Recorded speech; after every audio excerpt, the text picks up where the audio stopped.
morning everyone. This is Anand sir from IIT Madras and today we are going to continue the previous lecture. तो शुरू करते हैं geometrical progression. क्या शुरू करेंगे? Geometric progression. अब देखो आपने प्रोग्रेशन के बारे में सीख लिया. प्रोग्रेशन बेसिकली क्या है? एक सीक्वेंस है और ऐसा सीक्वेंस जो एक डिफिनिट रूल को फॉलो करता है. ठीक है. अब उसी में एक रूल तो ऐसा फॉलो किया कि उसका कॉमन डिफरेंस क्या रहा? सेम रहा. किसी भी दो टर्म को पकड़े उसका डिफरेंस निकाले तो हमेशा सेम रहा. किसी भी दो टर्म पकड़ने का मतलब दोनों कंस्टिट्यूटिव टर्म होने चाहिए. कैसे होने चाहिए? कंजुगेटिव टर्म होने चाहिए. मतलब आसपास वाले पड़ोसी. क्या? पड़ोसी वाले टर्म का डिफरेंस हमेशा क्या होता है? कांस्टेंट. अभी हम क्या पढ़ेंगे? Geometric progression. तो ज्योमेट्रिक प्रोग्रेशन में अपन देखेंगे, कुछ चीजों को ऑब्जर्व करेंगे. तुम ही लोग ऑब्जर्व करना, ठीक है ना? तो अपन लिखते हैं अरिथमेटिक मीन भी पढ़ेंगे, लेकिन सबसे पहले प्रोग्रेशन पढ़ेंगे, फिर arithmetic mean, geometric mean, harmonic mean एक साथ पढ़ेंगे. ठीक है ना? मीन एक साथ पढ़ेंगे, प्रोग्रेशन एक साथ पढ़ेंगे. ठीक है, चलो ठीक है. तभी हम चीजों को जगह रिलेट कर पाएंगे. अगर एक बार एपी पढ़ेंगे, फिर उसका मीन पढ़ेंगे, फिर जीपी, फिर मीन पढ़ेंगे, फिर एचपी, फिर मीन पढ़ेंगे तो दिक्कत होगा. हम क्या करते हैं? पहले प्रोग्रेशन पढ़ लेते हैं. एपी, जीपी, एचपी, फिर उसका एएम, जीएम और अबे हेड मास्टर नहीं, हार्मोनिक मीन. ठीक है ना? चलो ठीक है. तो अभी हम सबसे पहले फोकस करते हैं किस पे? प्रोग्रेशन पे. तो ऐसे सीरीज को पहले देखो और ऑब्जर्व करो क्या हो रहा है इनके साथ. क्या हो रहा है इनके साथ? 81. और ऐसा अगर अपने को दिख रहा है जिससे क्या चमक रहा है तुम्हें? सबसे पहले ये एक प्रोग्रेशन तो है सर. क्या है? क्यों प्रोग्रेशन है सर? एक रूल को फॉलो कर रहा है. किसको फॉलो कर रहा है? ये प्रोग्रेशन तो दिख रहा है अपने को सर. प्रोग्रेशन तो है ही है. क्यों है? रूल को फॉलो कर रहा है. प्रोग्रेशन तो है ही है. क्यों है? रूल को. कैसे रूल को फॉलो दिखा? बोलेंगे अगला तुमसे पूछेंगे, नहीं बता पाओगे. कितना आएगा अगला? बताओ. बोलोगे 243. बोलोगे कैसे सर? बोलोगे 3 से 9 हो गया 3 टाइम्स. क्या हो गया? 3 टाइम्स. पिछला को 3 टाइम्स किए तो ये मिल गया सर. इसको क्या किए? 3 टाइम्स तो ये मिल गया. इसको 3 टाइम्स किए तो क्या मिल गया? ये. इसको 3 टाइम्स ये. मतलब एक रूल फॉलो कर रहा है सर. ये अगला टर्म पिछले का 3 टाइम्स हो रहा है. अगला टर्म पिछले का 3 टाइम्स हो रहा है. इसका मतलब इसके आगे आपको चाहिए, इसको 3 से मल्टीप्लाई कर दीजिए, वही आ जाएगा. मतलब ये प्रोग्रेशन है. ये प्रोग्रेशन है. अब दूसरे को देखते हैं. देखो 5. क्या ये प्रोग्रेशन है? क्यों है प्रोग्रेशन? बोल रहा है कि sir 5 to the power 1, 5 to the power 2, 5 to the power 3. Sir power बढ़ रहा है. बेस सेम है, पावर कैसे बढ़ रहा है? तो नेचुरल नंबर के सीक्वेंस में. कैसे बढ़ रहा है? नेचुरल नंबर जैसा चल रहा है वैसा ही. तो अगला अपने को पता है सर 5 टू द पावर कितना हो जाएगा? 4. कोई बोलेगा कि सर अगला नंबर पिछले का 5 टाइम्स हो रहा है. अब देख लो क्या हो रहा है? 5 टाइम्स हो रहा है. ये भी हो जाएगा 5 टाइम्स. बोले बहुत अच्छे, ये भी प्रोग्रेशन है. उसी तरह से हम इसको भी ऑब्जर्व कर लिए. मतलब एक बात चल गया पता कि प्रोग्रेशन है, लेकिन क्या इसका कॉमन डिफरेंस देखते हैं. इक्वल है क्या? 100 में 10% घटा है. कितने बचा? घटा है 100% में 10%. कितने बचा? 90%. पूरे 90% बचा. इसमें 1000 में 100 घटा है. कितना बचा? 900% बचा. कितने बचा? क्या कॉमन डिफरेंस है? तो है सर, लेकिन एपी नहीं है. एपी है क्या? नहीं है. क्यों नहीं है? क्योंकि कॉमन डिफरेंस है होना चाहिए था.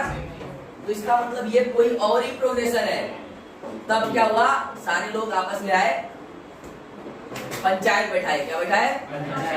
इसे अभी फॉर्मल वे में क्या बोलते हैं? मीटिंग. क्या बोलते हैं? किसका मीटिंग? अबे मैथमेटिशियन. तो हम डिसाइड किए इसको एपी तो नहीं रख सकते, लेकिन ये रूल को फॉलो कर रहा है कि इसको किसी और प्रोग्रेशन में डालना पड़ेगा. तो सब लोग बोला कि क्या हो रहा है इसका? क्या कांस्टेंट क्या है इसका? बोला कि अगर दूसरे टर्म को पहले टर्म से डिवाइड करें. किसको? दूसरे टर्म को पहले टर्म से. Second term divided by first term किए तो कितने आ रहे हैं? 3. Third term divided by second term कर रहे हैं तो क्या आया? 3. Fourth term divided by third term कर रहे हैं, कितना आ रहा है? 3. दूसरे को बोला ठीक है, एक पे तो तुम्हारा तुक्का काम कर गया, एक पे तुक्का काम कर गया. दूसरे को देखते हैं. तो इसको देखे तो 25 डिवाइडेड बाय 5 कितना आया? 125 डिवाइडेड बाय 5 कितना आया? 5. तो बोला कि इसका भी रेशियो क्या है? कांस्टेंट. तब बोले कि ऐसा जितना भी प्रोग्रेशन चमके, कैसा वाला चमके? जिसका कॉमन रेशियो यानी कि नॉर्मल उसका रेशियो अगर बोले तो क्या है? कांस्टेंट आएगा. अगर next term divided by previous term, क्या बोले? Next term divided by previous term का रेशियो अगर एक कांस्टेंट है और फर्स्ट टर्म जीरो नहीं है, और फर्स्ट टर्म क्यों जीरो नहीं है? अगर जीरो क्या उससे डिवाइड करेंगे तो डिवाइड हो जाएगा। अगर फर्स्ट टर्म जीरो नहीं है और कॉमन रेशियो अगर बराबर आ रहा है, तो ऐसे सारे प्रोग्रेशन को ज्योमेट्रिक प्रोग्रेशन बोलेंगे। क्या बोलेंगे? ज्योमेट्रिक। तो इसका नाम क्या दे दिए? Geometric progression. ज्योमेट्रिक। और इसे प्यार से, कैसे? प्यार से जीपी बुलाएंगे। क्या बुलाएंगे? जीपी। कैसे? प्यार से। कैसे? प्यार से जीपी। अभी नहीं बुलाते क्या? बहुत आसान है। तो इसमें अपने को फायदा क्या दिख गया कि इसका जो भी जीपी होगा, जीपी मतलब ज्योमेट्रिक। अबे कुछ और मत समझो, क्या समझेंगे? और कुछ नहीं समझेंगे। जीपी है ये, क्या है? जीपी है। तो जीपी में क्या क्या बातें आएगी नोट करने वाली कि फर्स्ट टर्म भाई साहब जीरो नहीं हो सकता। फर्स्ट टर्म जीरो नहीं हो सकता। Not equal to zero. क्यों? क्योंकि अपन रेशियो देख रहे हैं ना सेम। अगर फर्स्ट टर्म हो गया जीरो तो सेकेंड डिवाइडेड बाय फर्स्ट कर ही नहीं पाएंगे। अरे क्योंकि सेकेंड डिवाइडेड बाय फर्स्ट तो कर ही नहीं पाएंगे, क्योंकि नीचे हो जाएगा जीरो तो ये हो जाएगा नॉट डिफाइंड। ऊपर कोई भी फाइनाइट हो, ऊपर कोई भी फाइनाइट हो। इसका मतलब यहाँ से क्या डिस्कस किया कि फर्स्ट टर्म जीरो नहीं हो सकता। समझे क्या? दूसरा क्या होगा इसमें? मेन पॉइंट की बात करते हैं। मेन पॉइंट की बात करते हैं। तो जीपी में दूसरा सबसे इंपॉर्टेंट जो बात होगी कि कॉमन रेशियो क्या होगा? इसको कॉमन रेशियो या डायरेक्ट रेशियो बोलेंगे। क्या बोलेंगे इसको? डायरेक्ट रेशियो जो होगा वो कितना होगा? कॉमन रेशियो हमेशा एक कांस्टेंट होगा। क्या होगा? कांस्टेंट होगा। अच्छा, क्या ये कॉमन रेशियो जीरो हो सकता है? क्या ये कॉमन रेशियो जीरो हो सकता है? क्या नहीं हो सकता? अब देखो, अगर कॉमन रेशियो, अब ध्यान से दो, देखो अपने को क्या करना है, अब सुन लो, अभी ध्यान से देख लो। अगर मान लो अपने पास T1 आया पहला टर्म, T2 आया, T3 आया, T4 आया, और ऐसा अपने पास एक प्रोग्रेशन बन रहा है जो क्या है? एक जीपी है। और जीपी में ऑब्जर्व क्या किए? कॉमन रेशियो कांस्टेंट रहता है। और कॉमन रेशियो होता क्या है? ये कांस्टेंट। तो T2 डिवाइडेड बाय, तो इसका मतलब है T2 डिवाइडेड बाय T1 अगर कांस्टेंट है, इसका मतलब होगा कि अगर T2 डिवाइडेड बाय T1 अगर कांस्टेंट है, ये इक्वल टू किसके होगा? T3 डिवाइडेड बाय, अगर क्या? अगर ये जीरो हो गया, क्या हो गया? जीरो। इफ वी कंसीडर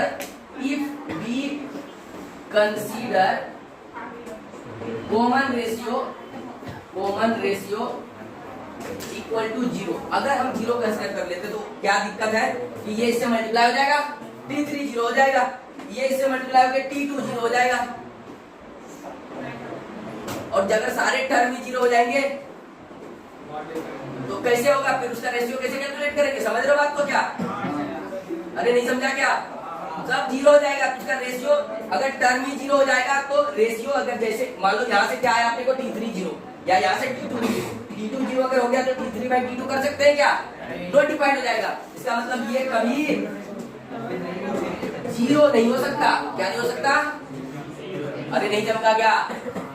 अरे नहीं चमका क्या? तो कॉमन रेशियो जो कांस्टेंट होगा ये कभी भी नॉट इक्वल टू क्या होगा? और हमेशा कॉमन रेशियो को किससे रिप्रेजेंट करेंगे? आर से। तो जीपी में क्या करेंगे? अगर हम रेशियो का बात करेंगे तो रेशियो जो ये कांस्टेंट है, ये रेशियो क्या है? कांस्टेंट। और इस कांस्टेंट को क्या बोलेंगे अपन? आर से रिप्रेजेंट करेंगे। किससे? आर से। अगर तुमको क्या दे दें? कॉमन रेशियो दे दें। क्या दे दें? कॉमन रेशियो दे दें और फर्स्ट टर्म दे दें तो सारे टर्म निकाल लोगे क्या? बोलोगे सर उसी में मल्टीप्लाई करते रहेंगे। क्या बात कर रहे थे? ज्योमेट्रिक प्रोग्रेशन हम उसको बोलेंगे, किसको बोलेंगे? कि जिसमें second term divided by first term, third term divided by second term, सबका रेशियो हमेशा सेम, एकदम डिट्टो सेम रहेगा और एक वो कांस्टेंट रहेगा। और उस कांस्टेंट को अपन क्या नाम दिए? कॉमन रेशियो या रेशियो सीधा बोलेंगे। क्या बोलेंगे? रेशियो, क्योंकि टर्म का रेशियो ही तो है, इसलिए उसको रेशियो बोलते हैं। और उस कांस्टेंट रेशियो का नाम दे दिया आर। क्या दे दिए? आर। अच्छा, यहाँ से एक चीज और कंक्लूड किए कि सर अगर इसका रेशियो कांस्टेंट है, क्या है? T2 डिवाइडेड बाय T1, अगर कांस्टेंट है तो वो कभी जीरो नहीं हो सकता। अगर वो कांस्टेंट है तो इसका मतलब नीचे वाला टर्म तो जीरो नहीं होगा। क्यों जीरो नहीं होगा? क्योंकि सर नीचे वाला जीरो में तो कांस्टेंट रहा ही नहीं, नॉट डिफाइंड हो जाएगा। अरे कोई भी नंबर p बाई क्यू में रहता है, इसमें p बाई क्यू फॉर्म में, तो क्या बोलते हैं? q नॉट इक्वल टू क्यों बोलते हैं? अगर यही जीरो हो गया तो क्या होगा? ये नॉट डिफाइंड हो जाएगा ना। इसीलिए हम बोले कि फर्स्ट टर्म t1 क्या हो जाता है? फर्स्ट टर्म जीरो नहीं हो सकता। फर्स्ट टर्म क्या नहीं हो सकता? जीरो नहीं हो सकता। अगर फर्स्ट टर्म जीरो नहीं हो सकता तो यहीं से लिख दिया फर्स्ट टर्म क्या नहीं होना चाहिए?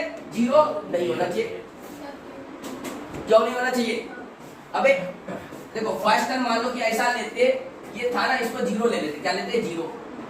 अगला ले लिए कुछ भी ले लिए 9, फिर 27, फिर 81। तो देखो इसमें इस दोनों का रेशियो कितना आ रहा है? 3। इस दोनों का रेशियो क्या आ रहा है? 3। अब अगला टर्म जैसे ही जीरो हो गया तो इस दोनों का रेशियो 3 आ रहा है क्या? अबे 9 डिवाइडेड बाय 0 क्या हो गया? नॉट डिफाइंड हो गया। इसीलिए पहला टर्म अगर जीरो होगा तो कभी भी रेशियो निकाल नहीं पाएंगे। निकाल पाएंगे क्या? तो फर्स्ट टर्म जीरो नहीं हो सकता। कोई भी जीपी का फर्स्ट टर्म जीरो क्यों नहीं हो सकता? समझ गए? और इवन अब रेशियो पे आते हैं, क्या रेशियो जीरो हो सकता है क्या? ये सोच लेते हैं, क्या रेशियो जो कांस्टेंट रेशियो आ रहा है वो जीरो हो सकता है क्या? अगर मान लो कोई भी a1 अपॉन a2 अगर ये जीरो हो रहा है, कोई भी रेशियो a1 से मत समझो, t2 या t3 अपॉन t2 की तो रेशियो ही है, और ये भी सेम ही आएगा। Third term divided by second term, ये भी क्या आएगा? सेम आएगा। अगर किसी को तो अपन r बोले, क्या बोले? r बोले। अगर यही r अगर जीरो आ गया, इसका बात कर रहे हैं अपन, कॉमन रेशियो का बात कर रहे हैं, ध्यान से समझो। अगर कॉमन रेशियो में जीरो आ गया, इसका मतलब है कि t3 जीरो अपने आप को क्या होगा? एक ही केस में आ सकता है ना। जीरो कब आता है? जब जिसमें भाग दे रहे हैं वही जीरो हो जाए। नहीं समझे? अगर वही जीरो आ जाए इसका मतलब है कि ये जीरो आया होगा, इसका मतलब t3 जीरो है। और एक बार t3 जीरो हो गया तो t4 अपॉन t3 को भी तो r ही होना पड़ेगा। t4 अपॉन t3 को क्या होना पड़ेगा? r ही होना पड़ेगा। अब देखो कि t3 तुम्हारा जीरो निकल गया है, ये कभी r जीरो हो पाएगा क्या? नीचे नॉट डिफाइंड हो जाएगा। इसका मतलब सीधा सीधी हिसाब ये हुआ कि भाई साहब कॉमन रेशियो मतलब r भी जीरो नहीं हो सकता, और फर्स्ट टर्म मतलब बोलो a बोलो या t1 बोलो, a बोलेंगे या t1, ये भी जीरो नहीं हो सकता। ये जीरो हो सकता है क्या? नहीं। तो a भी जीरो नहीं हो सकता। क्या बोल रहे हैं कि अभी तक क्या अपन देखे थे कि फर्स्ट टर्म जीरो नहीं हो सकता। क्यों नहीं हो सकता अपन देख लिए, मतलब जब अच्छा फर्स्ट टर्म को अपन क्या बोले हैं? ए बोल सकते हैं। क्या बोल सकते हैं? ए बोल सकते हैं। इसका मतलब ए तो जीरो नहीं हो सकता। अगर ए जीरो नहीं होगा तो कॉमन रेशियो भी जीरो नहीं होगा। क्यों नहीं होगा? क्योंकि कॉमन रेशियो जीरो होने का मतलब उसके पीछे वाला टर्म, अरे t3 को जीरो होना पड़ेगा, और t3 जीरो होगा तो ये अगले में तो डिवाइड होना है ना इसको। मतलब कभी भी जीपी का कोई भी टर्म जीरो नहीं हो सकता। पीछे वाला टर्म जीरो नहीं हो सकता। लास्ट टर्म जीरो हो सकता है। लास्ट टर्म जीरो होगा तो common ratio zero, common zero होगा तो रेशियो फिर से लोचा कर देगा वो। We will talk about some of the sequence. Let's start with the first one. चलो फर्स्ट जो सीक्वेंस है वो क्या है? 1/2, 1/4, 1/8, और ऐसे करके कहां तक जा रहा है? 1/128। इसमें कई लोग, और इसमें पूछा क्या? Number of term. अभी तक हम लोग ज्योमेट्रिकल प्रोग्रेशन के बारे में कुछ नहीं पढ़े हैं। जस्ट मेरे सामने कुछ एक पैटर्न प्रकट हुआ है ना, कुछ नंबर्स प्रकट हुए, और वो उसमें कई सारे टर्म थे, सारे टर्म कोमा से सेपरेटेड थे, है कि नहीं? तो हमने सोचा कि, और पूछा कि अगर ऐसा है तो बताओ, अगर 1/2 से 1/128 तक ऐसे नंबर लिखे हैं, इसमें कितने सारे नंबर्स होंगे, कितने सारे टर्म होंगे? कोई बता सकता है हमसे? तो तुम अब देखो ये सारी चीजें तुम 11th क्लास में है ना, प्रोग्रेशन एंड सीरीज चैप्टर में पढ़ रहे हो। अब यही चीज अगर मैं ऐसे ही जाके कोई चौराहे पे 4 आदमी बैठा है, मैं उसे भी दे दूं, तो वो भी अगर थोड़ा सा पढ़ा लिखा है तो वो इसके ट्रेंड को पकड़ पाएगा, और फिर हाथ में ऐसे ऐसे ऐसे करके बता देगा हाँ भाई साहब इसमें इतने टर्म होने हैं। कैसे बता देगा? उसने तो प्रोग्रेशन सीरीज पढ़ाई नहीं। मैथ्स जो है ना, is all about pattern. Maths is all about pattern. एक सामने वाले को भी पता रहता है कि अगर एक गाड़ी, एक बस स्टैंड है मतलब चौराहा है, और अगर उसको पता है भिखारी भी वहां बैठा है, अगर उसको पता, उसके पास थोड़ा दिमाग है, तो अगर उसको पता है कि हर 10 मिनट बाद एक बस यहाँ आके रुकती है, तो दिन भर में कितना बस रुकेगी? तुम बोलोगे कि ये तो सर क्वेश्चन हो गया किसका? प्रोग्रेशन सीरीज का। लेकिन उसको थोड़ी पता ये प्रोग्रेशन सीरीज का है, वो बता देगा हर 10 मिनट में आती है, तो जोड़ के बता देगा 1 घंटे में कितने आएगी, पूरे दिन भर में 12 घंटे में कितने आएगी वो बता देगा। तो तुम तो बोलोगे अरे इसने तो 11th मैथमेटिक्स पढ़ रखा है क्या उसने? नहीं, कैसे बता रहा है? कॉमन सेंस, एक लॉजिक, एक मैथमेटिकल अप्रोच, जो उन्हें भी नहीं पता कि हम क्या लगा रहे हैं, बट एक सेंस, एक लॉजिक वो जनरेट कर पा रहा है कि भाई साहब हर 10 मिनट में एक बस आके रुक रही है, उसके बेसिस पे बोल लेंगे। तो तुम भी क्या करोगे? इसीलिए मैं जब भी इस चैप्टर का शुरू करता हूँ, तो जैसे हमने पिछले लेक्चर्स में भी देखे कि जब भी अपन देखते हैं तो सबसे पहले अपन ये नहीं पढ़ाते कि ये फर्स्ट टर्म है, ये कॉमन डिफरेंस है, ये सेकंड टर्म है, अब हमको थर्ड टर्म निकालना है या 100th टर्म निकालना है कि फार्मूला लगाओ। नहीं, सीधा मैं पैटर्न देता हूँ और तुम ही से पूछता हूँ कि तुम बताओ तुम्हारा ऑब्जर्वेशन क्या है, और this is the perfect way to learn mathematics. ठीक है, तो देखते हैं इसमें नंबर ऑफ टर्म पूछा है, हम यहाँ से चीजें ऑब्जर्व करना शुरू करते हैं। तो सबसे पहले मैंने देखा तो यहाँ पे अपने को क्या समझ में आया, 1/2 to the power 1 लिखा है भाई, ये 2, 4, 8 ऐसा चल रहा था। बोले कि ये तो कुछ वैसा ही चल रहा है ना, नीचे वाला तो एक पैटर्न को फॉलो कर रहा है, ऊपर वाला कांस्टेंट है, तो ये 1, 2 को 2 to the power 1 लिख सकते हैं, इसको 2 to the power 2 लिख सकते हैं। कोई बोलेगा सर इसको भी यहाँ 2 लिख सकते हैं या 1 लिख सकते हैं, कि ऊपर वाला भी पैटर्न फॉलो करता है। बिल्कुल सही बात बोल रहा है, गलत थोड़ा भी नहीं है इसमें कुछ। बोलेगा 1, 2 to the power q को फॉलो कर रहा है, ये भी q को फॉलो कर रहा है, क्या दिक्कत है? मतलब अगर इसको फिर से कोई लिखे तो बोलेगा 1/2 raised to power 1 फॉलो कर रहा है, 1/2 raised to power 2 फॉलो कर रहा है, 1/2 raised to power 3 फॉलो कर रहा है, और लास्ट जब पहुंचे 1/128 को क्या लिख सकते हैं? 2 raised to power 7 लिख सकते हैं, यहाँ भी 7 लिख सकते हैं, तो 1 अपॉन है ना 2 raised to power 7 पे फॉलो हो रहा है। बोलेंगे सर फर्स्ट टर्म जो है वो आदमी ऐसे बोलेगा, फर्स्ट टर्म का जो पावर है 1 है, सेकेंड टर्म का पावर 2 है, थर्ड टर्म का पावर 3 है, और लास्ट टर्म का पावर कितना है? 7। मतलब पावर जो है 1 से लेकर 2, 3 से लेकर 7 तक वेरी क्या है? सर ये 1 से 7 तक वेरी हो रहा है, इसमें टोटल नंबर ऑफ टर्म कितने हो गए? 7 हो गए, सिंपल लॉजिक है। तो इसमें टोटल नंबर ऑफ टर्म या नंबर ऑफ टर्म बोले तो कितने हो गए? 7। अब यहाँ से बात करते हैं क्या ये, तो अपन ये चीज बताइए, क्या ये सीक्वेंस है? बोलेगा बिल्कुल, ये डेफिनेट रूल को फॉलो कर रहा है। हर अगला टर्म 1/2 का पिछले वाले टर्म के एक और पावर ऐड हो रहा है, या ऐसे बोल सकते हो कि हर नेक्स्ट टर्म प्रीवियस टर्म से 1/2 टाइम्स हो रहा है। नहीं हो रहा है क्या? हर नेक्स्ट टर्म पिछले टर्म का 1/2 टाइम्स नहीं हो रहा है क्या? देखो पावर बढ़ते जा रहा है, वैल्यू घटते जा रहा है, ये बात नोटिस किए। हाफ था 1/4 हो गया, 1/8 हो गया, और ये जो सीक्वेंस है जो क्या हो रहा है? घटते घटते घटते, ये घटते घटते कहां तक जाएगा बताओ? घटते घटते ये कहां तक जाएगा? निगेटिव होगा क्या? ये निगेटिव नहीं होगा, ध्यान से ऑब्जर्व करो। 1/2 है, 1/4 हो गया, 1/8 हो गया, इसमें हर नेक्स्ट टर्म में पिछले वाले टर्म का 1/2 हो रहा है। क्या ये 0 होगा? ये जीवन में 0 भी कभी नहीं होगा। क्यों? क्या आप बोल सकते हैं ये किसी नंबर का मल्टीप्लायर की तरह है? 1/2 का मल्टीप्लायर लिखा हुआ है। अरे ऐसा नहीं बोल सकते क्या? एक बार मल्टीप्लाई किए, 2 बार 1/2 को, 3 बार, 4 बार, 5 बार, क्या infinite number of times he multiply कर देंगे 1/2 को, तो क्या वो 0 होगा? लॉजिकली ये 0 कभी नहीं होगा। होगा क्या? नहीं होगा। लेकिन एक चीज तुम नोटिस करोगे कि सर एक टाइम के बाद इसका वैल्यू इतना छोटा हो जाएगा, अप्रॉक्स 0 हो जाएगा। उसके बाद मतलब क्या? तो यहाँ से कई सारी चीजों के बारे में बोलेंगे। सबसे पहला बात कि अगर इसका सम अगर करेंगे, क्या करेंगे? इसका सम अगर करेंगे, सारे ये जो सीक्वेंस बन रहा है, सीक्वेंस को जब तुम ऐड कर देते हो सीरीज बन जाता है, और इस सीरीज का जब तुम सम करोगे तो क्या ये इनफाइनाइट हो जाएगा, या एक फिक्स एक नंबर बनेगा, एक डिफिनिट नंबर बनेगा, या बहुत बड़ा नंबर हो जाएगा? क्या बोल सकते हो तुम? लॉजिक लगा सकते हो क्या? क्या बोलना चाह रहे हैं? समझ रहे हो बात को? थोड़ा सा इसके बाद थोड़ा सा बात और ऑब्जर्व करोगे। मान लो हम इसका बात करते हैं, इस वाले का, थर्ड वाले का, 10 है, 100 है, 1000 है। हम बोले सेवंथ टर्म क्या होगा? एक आदमी बोले पहला जो नंबर तुमको दे रहा है 10 दे रहा है, दूसरा 100 को दिए, तीसरा 1000 दिए। बताओ, एक आदमी को 10 दिए, दूसरे आदमी को 100 दिए, तीसरे आदमी को 1000 दिए, तो सातवें नंबर के आदमी को क्या देंगे? कितने देंगे? 1 करोड़। तो वो कुछ सोचेगा, हमको कैसे पता? ऑब्जर्व करो, कुछ देखो, कुछ चमक रहा है क्या? वो देखा कि पहले को जितना दिया, दूसरे को इसका 10 गुना दिया, इसका कितना दिया? 10 टाइम्स दिया। तीसरे को कितना दिया? पिछले वाले का 10 टाइम्स दिया। अरे दिया कि नहीं दिया?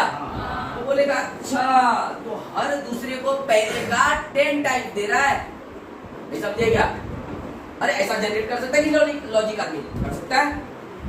तो बोलेगा कि सब सातवें को देना है, कोई बात नहीं, 1 2 3, इसको और 10 टाइम्स, ये हो गया चौथा, पांचवा, छठा और सातवां। अरे नहीं हुआ क्या? बोलेगा कि इसमें देखे तो 10⁻1 लिखा था, क्या लिखा होता? 10⁻1 लिखा था। ये बेसिकली 10⁻, क्या लिखा था? 2, 10⁻3, 10⁻4 लिखा था, 10⁻5, 10⁻। बोलेगा कि 1 से लेकर 7 तक जा रहा है, सातवें को क्या मिलेगा? 10⁻7 मिलेगा। नहीं मिल पाएगा क्या? वो बता सकते हैं ये चीज? बता सकते नहीं? बता सकता है। अब तुमसे ये नेक्स्ट क्वेश्चन पूछेगा कि अगर ये 7th टर्म ना होके ये टर्म चलता ही रहता, ऐसा क्या होता? चलता ही रहता।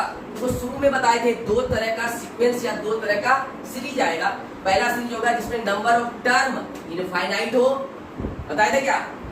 उसको क्या बोलेंगे? Infinite series. क्या बोलेंगे? Infinite series. और एक में रहेगा नंबर ऑफ टर्म क्या रहेगा? फिक्स रहेगा या डिफिनिट रहेगा, तो उसको क्या बोलेंगे?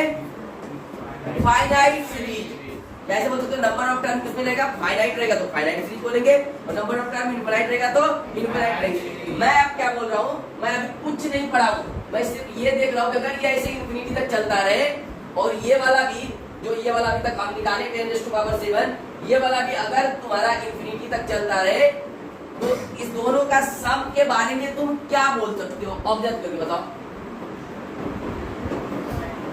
इस सम फाइनाइट होगा, इनफाइनाइट होगा? तीसरे वाले में तो इनफाइनाइट होगा। इसका सम क्या होगा? अगर कोई बोले कि सम निकालना है एस इन्फिनिटी, क्या निकालना है? एस इन्फिनिटी का मतलब हो गया सम ऑफ इनफाइनाइट टर्म।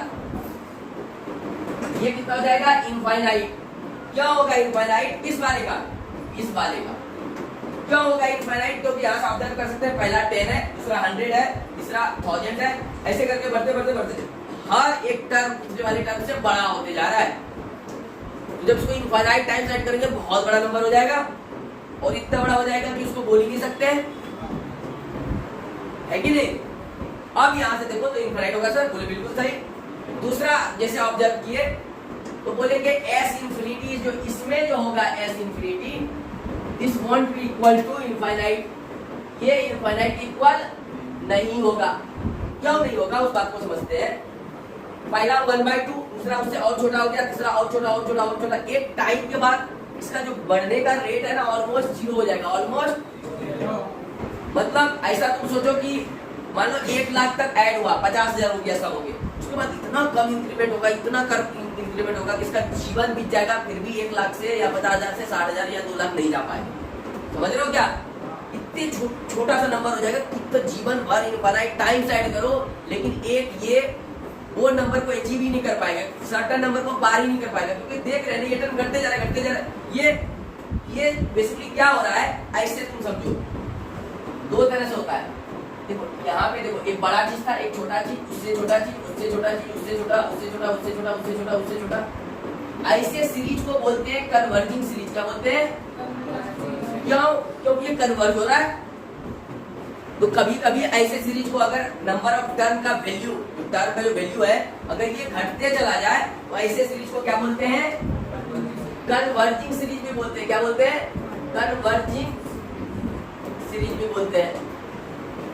क्यों बोलते हैं? क्योंकि ये कन्वर्ज कर रहा है कि नहीं कन्वर्ज? अरे नहीं कर रहा है क्या? कन्वर्ज मतलब यही होता है ना, और इस वाले को ऐसे सीरीज को हम डाइवर्जिंग भी बोलते हैं। क्या बोलते हैं? क्यों? क्योंकि ये डाइवर्ट कर रहा है। सबसे पहले जो हो रहा है बहुत छोटा, फिर इससे बड़ा, फिर इससे बड़ा, फिर इससे बड़ा, फिर इससे बड़ा, इससे बड़ा, इससे बड़ा, इससे बड़ा, ऐसे करके ये डाइवर्ट हो रहा है। नहीं हो रहा है डाइवर्जिंग का? इसको क्या बोलते हैं? डाइवर्जिंग सीरीज भी बोलते हैं। क्या बोलते हैं? डाइवर्जिंग सीक्वेंस भी बोल सकते हैं, या सम कर दिए तो सीरीज। समझ गए क्या? ये सारी अभी देखो 2-3 टर्म इसमें 4 बातें आ गई। अगर नंबर ऑफ टर्म फाइनाइट हो तो फाइनाइट सीरीज बोलेंगे। अगर वो फाइनाइट सीरीज अगर कन्वर्ज हो रहा है तो क्या बोलेंगे? Converging finite series. अगर वही क्या होगा? डाइवर्ज हो रहा है और उसमें नंबर ऑफ टर्म इनफाइनाइट है तो क्या बोलेंगे? Diverging infinite series. तो ये अलग अलग टर्मिनोलॉजी तुम उस बेसिस पर दे सकते हो कि किसको फॉलो कर रहा है, कैसा ट्रेंड बन रहा है। तुम समझ रहे हो बात को क्या? अरे समझे कि नहीं? अब हम 4th नंबर पे बात करते हैं। किस नंबर पे? 4th number. ये सारी बातें तुम बता सकते। अच्छा सेकंड का बात करते हैं। पहला टर्म 1 है, दूसरा 1, तीसरा 1, चौथा 1, तो बोलोगे अच्छा इसके एपी जीपी के बारे में अभी तक बात नहीं की है। ये क्या? नहीं। तो देखो एपी में क्या था? कॉमन डिफरेंस सेम रहता था। अगर next term minus previous term करें और किसी भी 2 टर्म को पकड़ें उसका next term minus previous term करें तो क्या करेंगे? वो किसमें रहेगा? डिफरेंस कांस्टेंट रहता था। जैसे T2 minus T1 equal to T3 minus T2, तो इसको क्या बोले? AP बोले।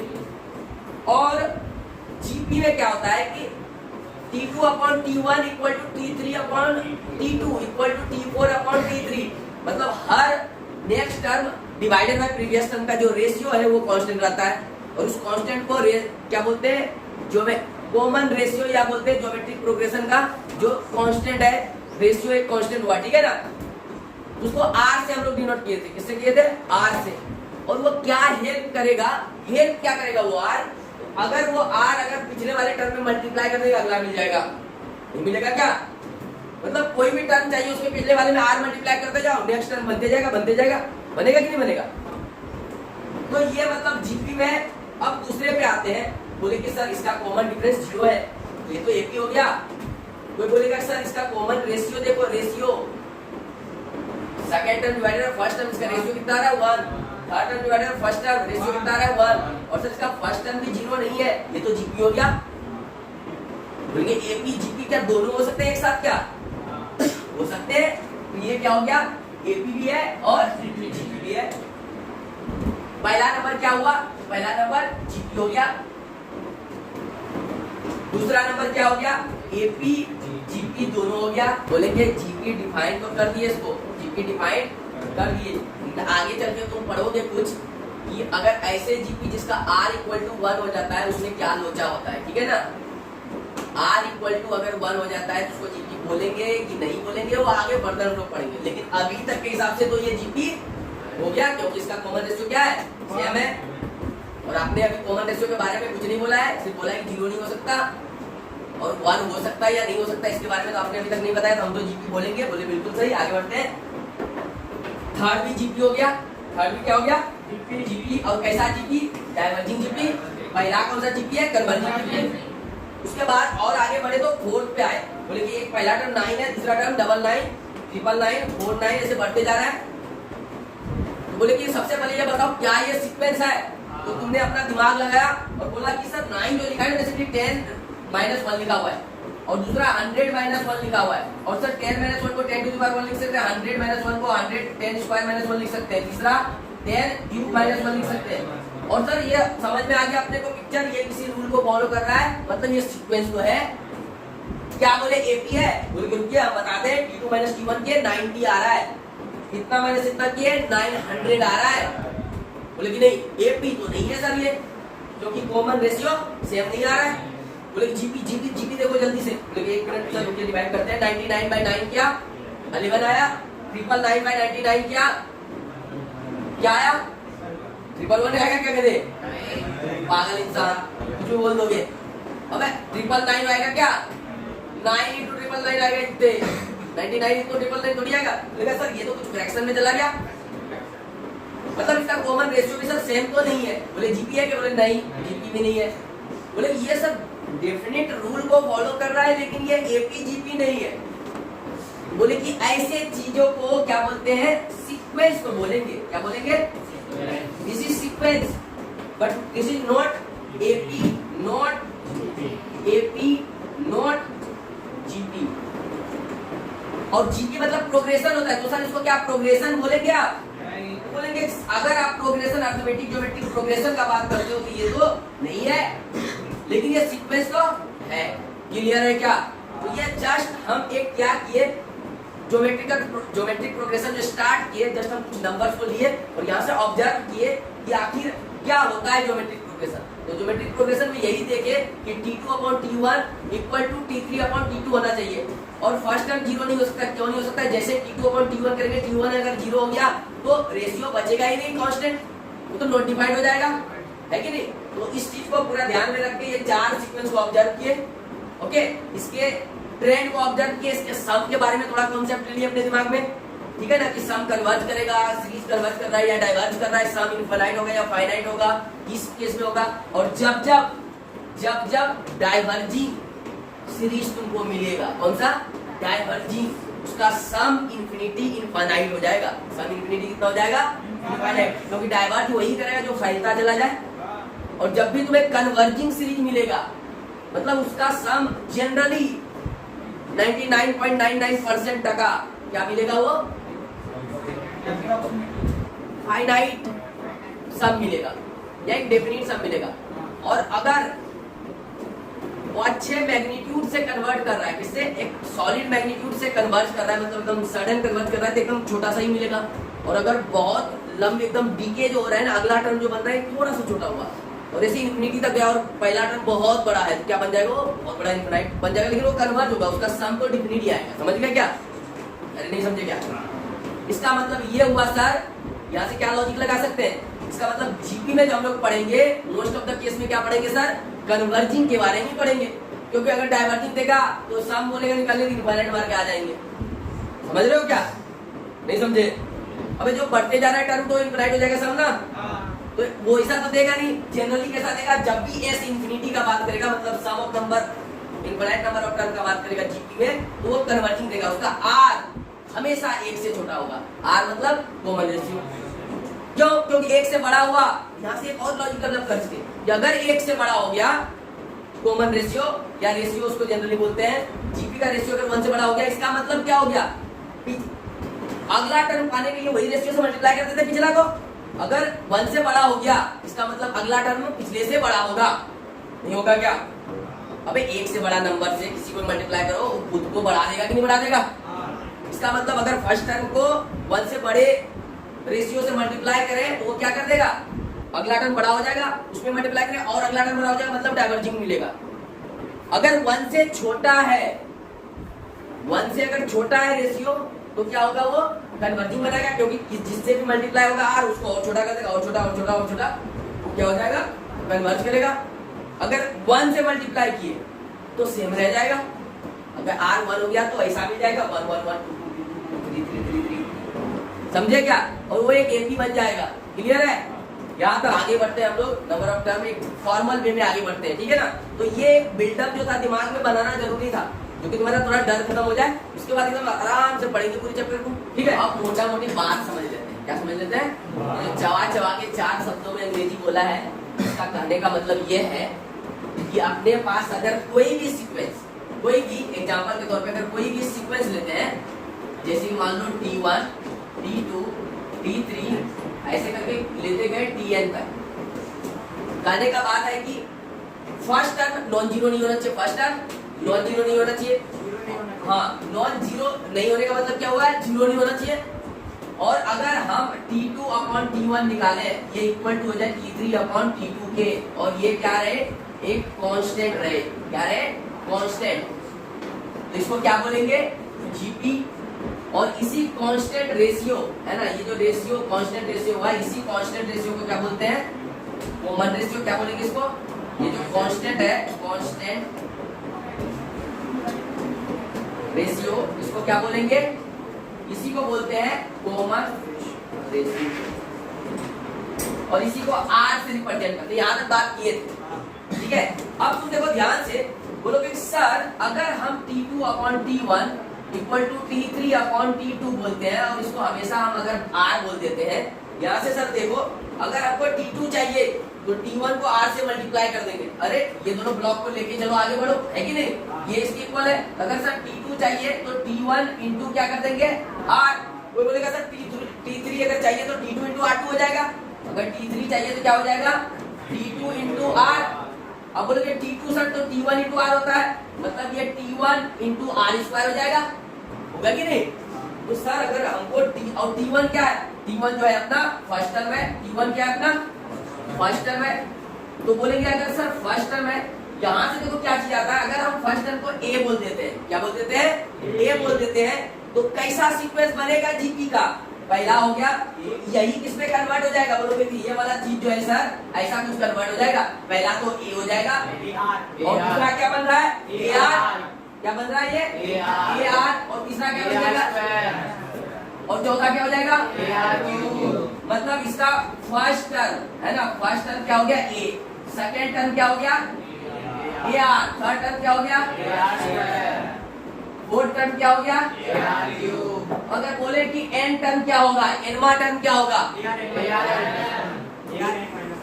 हाँ AR की पावर n माइनस 1, क्योंकि फर्स्ट टर्म में R का पावर 1 है ही नहीं। सेकेंड टर्म में अगर दूसरा टर्म है तो पावर 1 आ रहा है, तीसरा टर्म है तो पावर 2 आ रहा है, मतलब जो सा टर्म है जिस टर्म की बात कर रहे हैं उस टर्म से पावर R का उससे 1 कम होता है।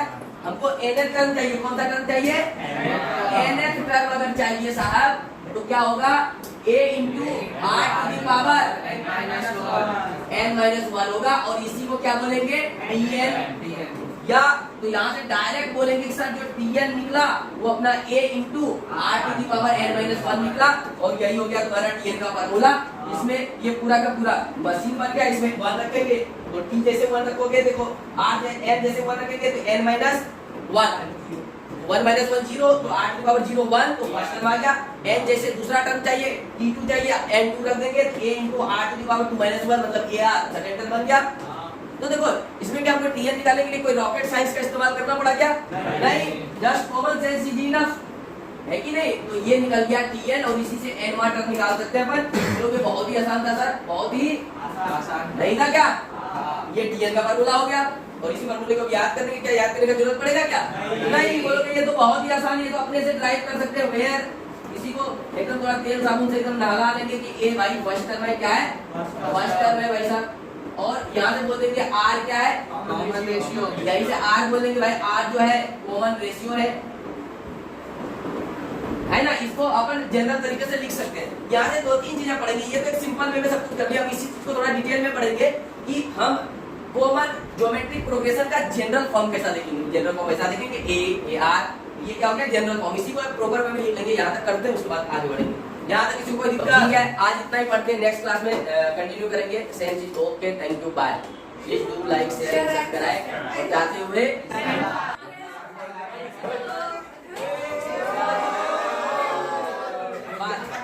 बैठ जाओ।